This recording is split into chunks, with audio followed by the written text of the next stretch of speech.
What's up, guys? Welcome back to the channel. We're going to take a look at Far Cry 6 running on our Ryzen 4500U. This is still in the Lenovo Ideapad 5 with 8 gigs of 3200 megahertz RAM, always plugged in with extreme performance mode, and we will be 720p resolution with low settings, and there's some other things I want to talk about in the settings as well.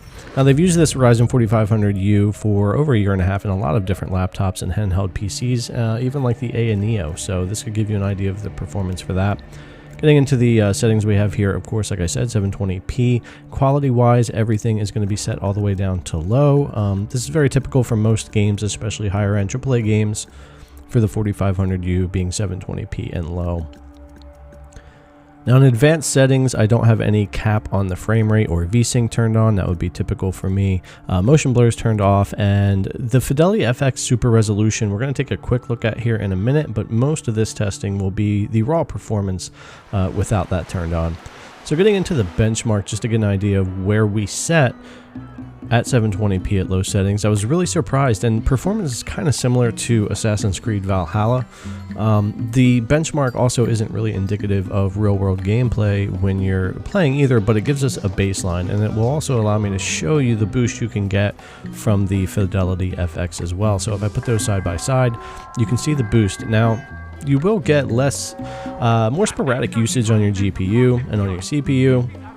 This is a software-intensive DLSS type thing, if I'm not mistaken, and you can get a boost in FPS, but it does tend to stutter a bit more, so I kind of preferred leaving this off, but it's something you can definitely play around with. I wasn't able to run the game in 1080p at all, with or without the Fidelity FX. So as we get into some of the gameplay, even with completely low settings and at 720p, the game looks really good. It's still really dense and full. There's still a lot of lighting and shadows going on, and still decent for a draw distance. If I look way out, I can see like the book bag and the body out there and stuff. We're missing reflections on the water and things like that, but pretty decent, pretty impressive. Now, I do play this game on a high-end PC with ultra graphics and ray tracing. I play it on Series X, so I am used to how this game can look, but I also appreciate what it looks like here, even completely low on the Ryzen 4500U. This is still a very impressive APU, and this can give you a really good idea of the performance you're going to get with this with a 4500U or maybe a 4700U and another type of device.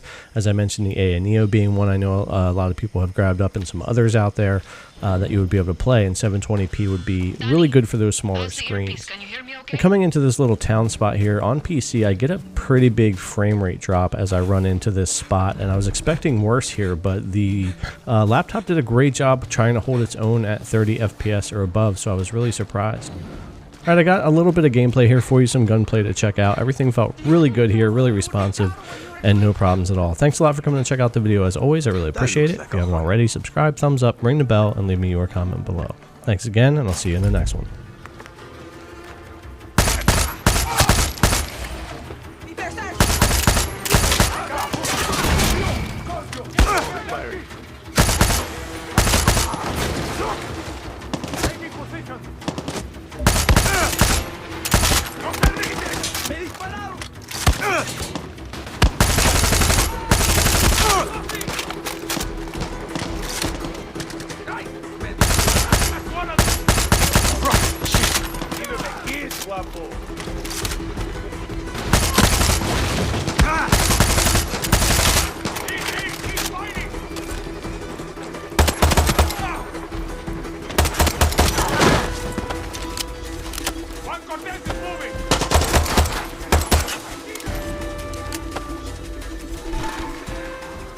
Okay, we're good.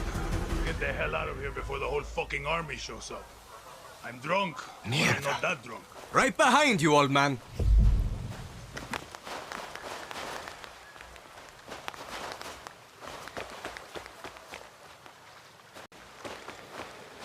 I need to stop carrying shark meat.